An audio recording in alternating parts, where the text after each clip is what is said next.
Topping the news tonight, there is no question that the U.S. military action against Iran is still affecting energy markets around the world. That includes what we Mainers are paying at the gas pump or when the heating bill becomes due. Prices at the gas pump are up 70 cents from a month ago, sitting an average of $3.63. Heating oil prices spiked 89 cents within a week of the Iranian conflict beginning, sitting at $4.83. Kerosene similarly jumped 84 cents during the same time, now $5.80.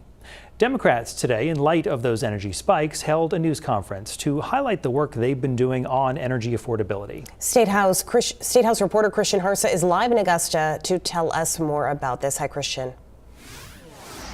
Hi, Brian and Amanda. From day one, Democrats have made affordability their banner issue of this legislative session. In weeks past, it's been about health care or food, and today it was about energy. And as Democrats say they are paving the way towards a more affordable energy landscape, some Republicans are saying after years of coinciding Democratic control and rising prices that this Democratic messaging is a joke. Okay. Raise your hand if you've spent more just in the last 3 weeks on filling up your gas tank.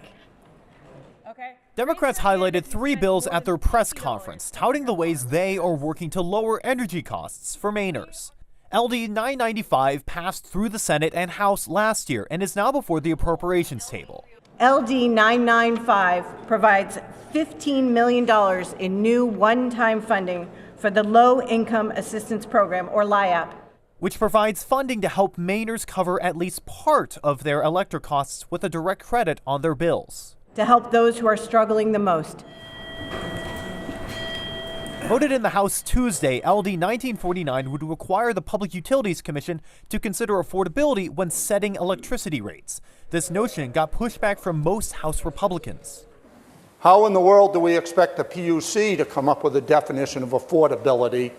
But 10 Republicans, like New Gloucester's Representative Amy Arata, shall consider the impact on affordability, joined Democrats to pass the bill and send it to the governor's desk. The Democrats are trying to claim victory on something here when the reality is that they have passed bill after bill after bill the last 8 years that only raises the cost of electricity. House Democrats are laser focused on deflecting criticisms from the right. Freeport Democratic Representative Melanie Sachs says the left has always been focused on affordability, even if global conflicts that affect fuel prices are out of their control.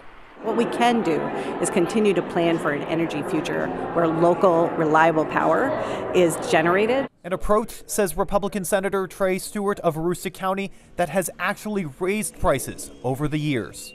And the solar subsidies and the subsidies for renewables go to the lowest based bid that we can get in the state of Maine for generating electricity. Also championing another proposal that would put a temporary moratorium on the development of data centers in the state, and that, if passed, would end in November of next year. And in that interim time, the state would create a council that would draft regulations for future data center development. Now, that bill has just made it out of committee and is still awaiting review and votes in both the House and the Senate. Brian and Amanda? Christian Harsa live at the State House. Christian, thank you.